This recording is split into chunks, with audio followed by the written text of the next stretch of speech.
Hello मेरे दोस्तों, आप लोग का स्वागत है मेरे यूट्यूब चैनल पर। आज मैं आप लोग के लिए पेट जो यूपी ट्रिपल एससी का पेट होने वाला है अक्टूबर में, जिसका पेपर है, उसके लिए मैं हिंदी के कुछ महत्वपूर्ण क्वेश्चन लेकर आया हूँ जो उसी टॉपिक से है जो सिलेबस में दिया गया है। ठीक है, आइए देखते हैं, बढ़ते हैं क्वेश्चन की तरफ। जैसा है कि आप लोग को स्क्रीन पर दिख रहा होगा, पहला क्वेश्चन है, कौन सा शब्द विदेशी नहीं है। इसमें देखिए मेरे भाई, इसमें नहीं पूछा है कौन सा शब्द विदेशी नहीं है। इसमें देखिए नहीं को पूछा है। कभी ऐसे ऐसे प्रश्न बहुत पूछे जाते हैं मेरे भाई, और पढ़ने जब भी आप क्वेश्चन पढ़ते हो तो बहुत ध्यान से पढ़ा, क्योंकि ज़्यादातर लोग पढ़ते हैं लेकिन उनके माइंड में हो जाता है कि ये पूछा है कि है, लेकिन इसमें नहीं है। इसलिए जो नहीं दिया रहता है उस पर आप लोग मार्क कर दिया करें, इससे आप लोग को दिमाग में बना रहता है। ठीक है, तो ऑप्शन ए है कमर, ऑप्शन बी गमला, ऑप्शन सी भाई, ऑप्शन डी चाबुक। तो देखिए मेरे भाई, इसमें नहीं पूछा है क्योंकि विदेशी नहीं है, तो कौन सा मतलब इसमें आपको खोजना है कि जो देसी है, मतलब अपने देश में बोला जाता है। ठीक है, और अन्य देश में नहीं। तो कमर अदर देश में भी चलता है, गमला भी, और भाई देखिए ये मेरे भाई ऑप्शन सी भाई, ये जो है देशज शब्द है, मतलब विदेशी शब्द नहीं है। तो इसका आंसर क्या होगा मेरे भाई? इसका आंसर होगा सी। ठीक है, चलिए अपने दूसरे क्वेश्चन की तरफ आगे बढ़ते हैं। ठीक, दूसरा क्वेश्चन आप लोग को स्क्रीन पर दिख रहा है कि सार्वनामिक विशेषण किस किस वाक्य में है। सार्वनामिक विशेषण किस वाक्य में है? ठीक है, ऑप्शन है मुझे खाने के लिए दे, ऑप्शन बी वह बहुत होशियार लड़का है, ऑप्शन सी वह गीत गा रही है, ऑप्शन डी राहुल 1 किलो दूध पी गया। यहाँ पर गया है मेरे भाई, ठीक है, गया, जैसा कि आप लोग को दिख रहा है, राहुल 1 किलो दूध पी गया। ठीक, तो इसका सही आंसर है मेरे भाई, वह बहुत होशियार लड़का है। वह बहुत बेस होशियार लड़का है, क्योंकि देखिए ये आपको सार्वनामिक विशेषण किसे कहते हैं।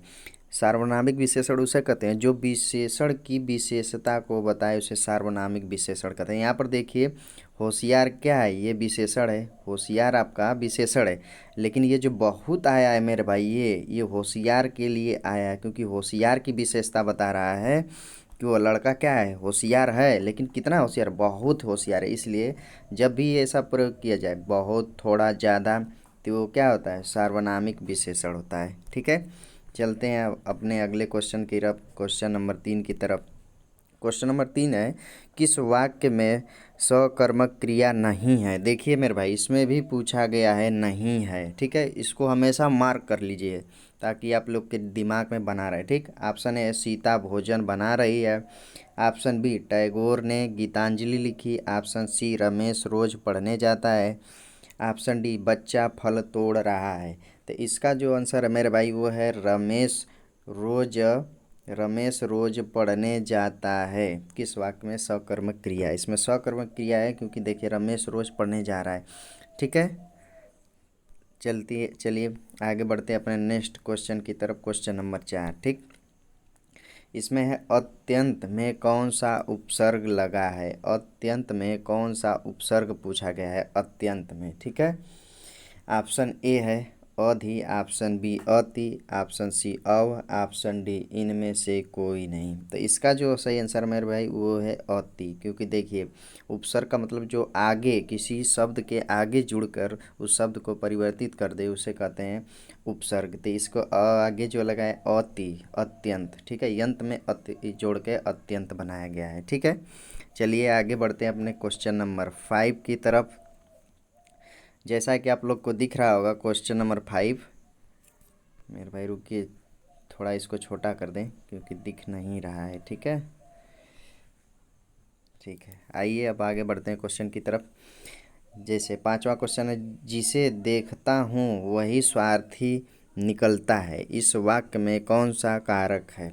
ऑप्शन ए कर्ता, ऑप्शन बी करण, ऑप्शन सी अपादान, ऑप्शन डी संबंध कारक।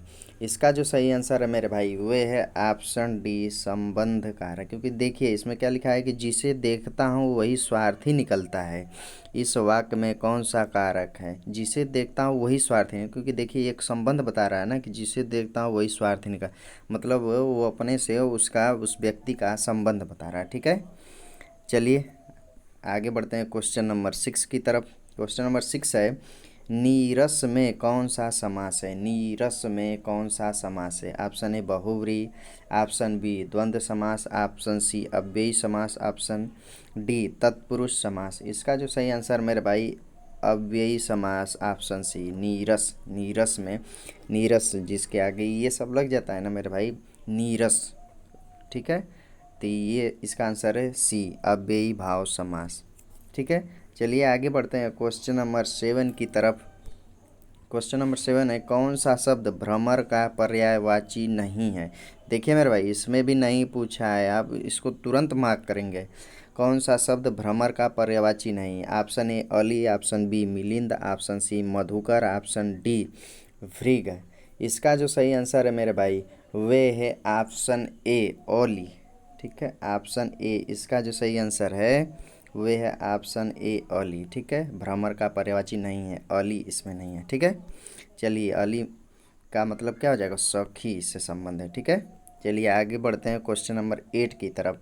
क्रोध का पर्यायवाची है, देखिए इसमें है पूछा गया, इसमें निगेटिव नहीं पूछा गया। क्रोध का पर्यायवाची है, ऑप्शन ए संताप, ऑप्शन बी अमर्ष, ऑप्शन सी वैमनस्य, ऑप्शन डी भीति। ठीक है, तो इसका सही आंसर मेरे भाई वे है अमर्ष। अमर्ष क्रोध का पर्यायवाची है, अमर्ष है। ठीक, चलिए बढ़ते हैं क्वेश्चन नंबर 9 की तरफ, जो आप लोग को स्क्रीन पर दिख रहा है।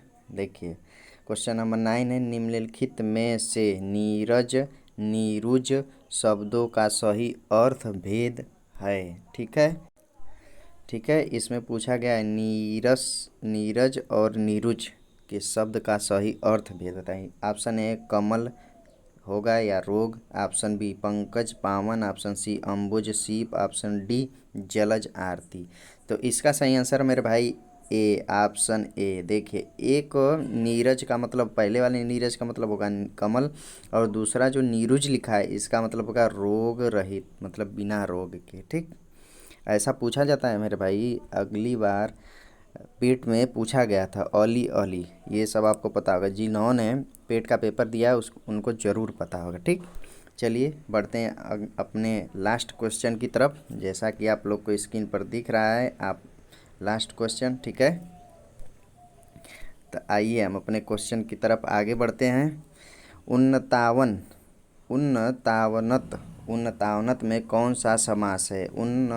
उन्नतावनत में कौन सा समास है? ऑप्शन है अव्ययी भाव समास, ऑप्शन बी द्वंद्व समास, ऑप्शन सी तत्पुरुष समास, ऑप्शन डी बहुव्रीहि समास। इसका जो सही आंसर मेरे भाई वे है option D option B, sorry मेरे भाई, ऑप्शन बी द्वंद्व समास। इसमें देखिए द्वंद्व समास क्या है? जो जिस पद में दोनों की प्रधानता हो। ठीक है, सॉरी मेरे भाई, मेरे कहने का मतलब है कि जिस वाक्य में दोनों पद प्रधान हो उसे द्वंद्व समास कहते हैं। ठीक है, तो इसमें दोनों पद प्रधान है मेरे भाई। ठीक है, तो आई होप आप लोग को अगर वीडियो अच्छा लगा हो तो लाइक कीजिए और चैनल को सब्सक्राइब ज़रूर करें, ताकि मैं आप लोग के लिए ऐसे ही महत्वपूर्ण वीडियो बनाकर लाता रहा हूँ। ठीक है, वीडियो देखने के लिए धन्यवाद।